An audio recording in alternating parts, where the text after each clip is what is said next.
Rate limiting part 2. In the previous episode about rate limiting, we discussed the requirement out of a rate limiting component. We said that we want basically a Boolean function where in the input we are going to have a client identifier where the client is the actual service, the identifier of the service that calls us, and in the output we want a Boolean, whether to throttle that client or to not throttle that client. But these are only the functional requirements out of rate limiting. The non-functional requirements out of rate limiting is for it to be very fast, to have a very low latency. After all, this is not the core business logic of our service. We do not want almost any latency out of it.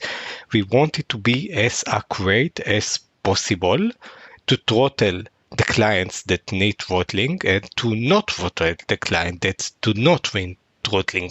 Also, we want it to be scalable, because if our service is elastic and is expected to grow and to shrink dynamically, then we want the rate limiter also to be able to grow and shrink with requirements. And here we have a specific case where if we have more nodes, then we might be able to serve more requests. So we want our rate limiter not only to grow, but some kind of the rules to get updated. High availability is not that of a concern to the rate limiter, because in general, if our service is up, then our rate limiter should be up because it's going to be kind of part of the service. However, it's going to be very important to have good documentation of the rate limiter and ease of integration of the rate limiter, because this is just yet another task where developers need to do while they actually want to focus on the business logic and not on the logic of the rate limiter. We do not want to introduce as much as possible, any friction there.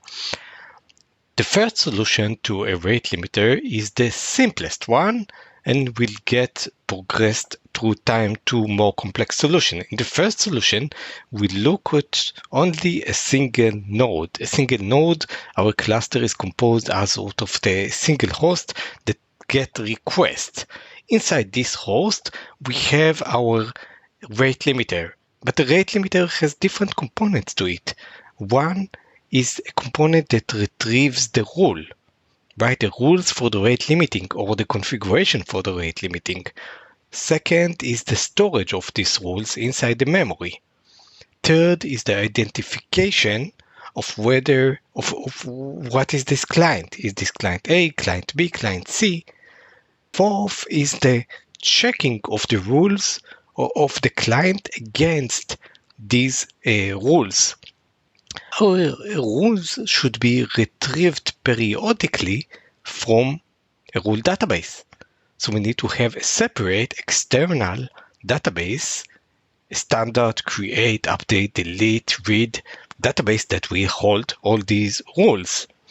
And we want all these rules to be stored in cache.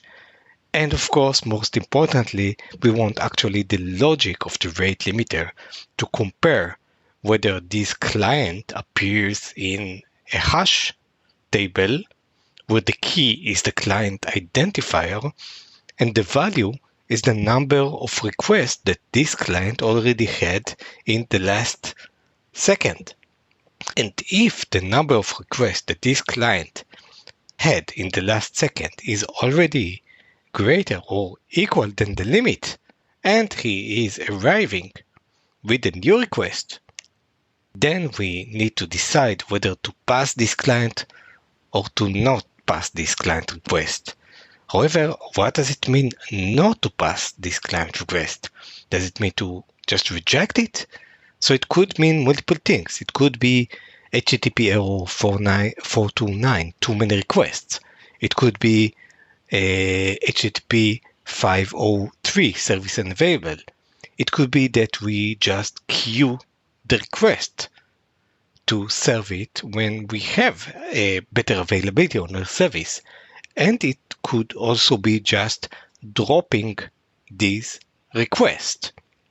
In the next episode, we are going to look at what are the rate limiting algorithms, what is the design of such a system, and how to make our simple solution that contain the rate limiting rules retrieval, the storage of the rules in memory, the fetching of the rules periodically, the checking the client identifier, the checking the rules against the client A, and the rate limiter itself, how it could work also not just on a single node, but also on a distributed cluster.